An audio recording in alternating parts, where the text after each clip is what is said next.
Thelma Hill was a teacher, dancer, and mentor to several generations of dancers and choreographers. Her unrecorded work behind the scenes touched countless lives and had an immeasurable influence on American dance. Thelma began her dance career in the early 50s with Orest Sergievsky and Sheldon B. Hoskins.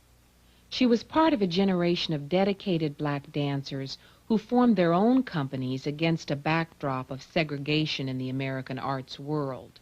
It was choreographer Louis Johnson who recognized her talent and created dramatic, sometimes humorous roles for her, which she performed with his group and the short-lived but brilliant New York Negro Ballet.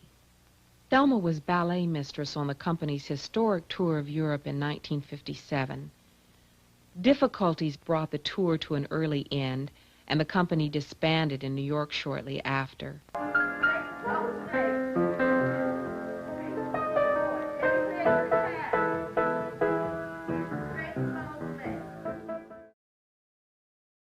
It is the extraordinary life of Kathleen Stanford Grant that I would like to share with you.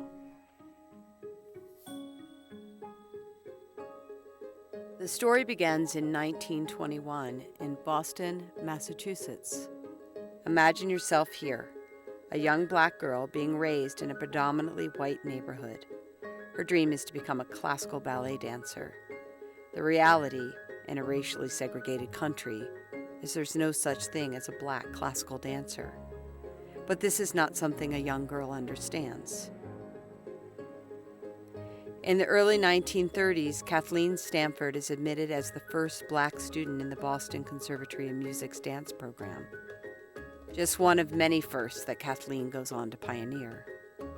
Like all young dancers, Kathleen dreams of New York City. In the mid-1940s, Kathleen moves to New York, still with the hopes of becoming a classical ballerina. When she arrives in the city, she quickly learns her options are limited, and she takes a job as a chorus girl at the Zanzibar nightclub. The Zanzibar is a place where black performers play to white-only audiences.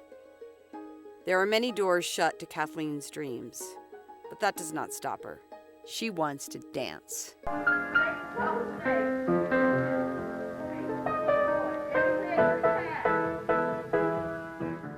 The Clark Center in which I became interested, and the organization that interviewed and then hired me, was something that Alvin Ailey started.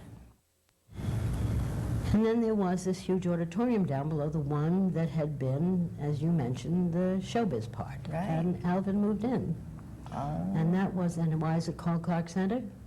Because when they were wandering around, they found a sign that said Clark Auditorium.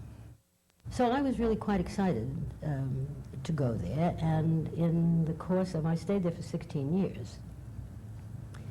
And in the course of my life there, I did briefly realize the beginnings of what had been my little dream of glory. I always look upon what I do as young talent, new people, take a chance, nourish them, help them develop. Well, Yes. in part of my life at Clark Center, this did indeed happen.